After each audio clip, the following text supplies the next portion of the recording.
ঘন অন্ধকার জঙ্গল, সন্ধ্যা নেমেছে। হঠাৎ জঙ্গলে গর্জে উঠল এক সিংহ। সে নিজের রাজ্য পাহারা দিচ্ছিল। ঠিক তখন ঝোপের ভেতর নড়াচড়া। ধীরে ধীরে বেরিয়ে এলো এক বিশাল বাঘ। দুজনের চোখে চোখ পড়তেই চারপাশ নিস্তব্ধ।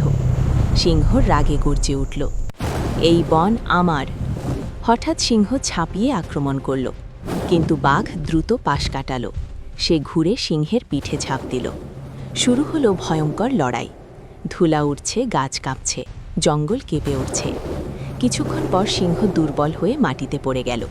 বাঘ নীরবে দাঁড়িয়ে রইল। সে গর্জন করল না। ধীরে ধীরে অন্ধকার জঙ্গলের ভেতর হেঁটে চলে গেল। সেদিনের পর থেকে সেই জঙ্গলে আর সিংহের গর্জন শোনা যায়নি, কারণ জঙ্গলের রাজা সেই যে বাঁচতে জানে।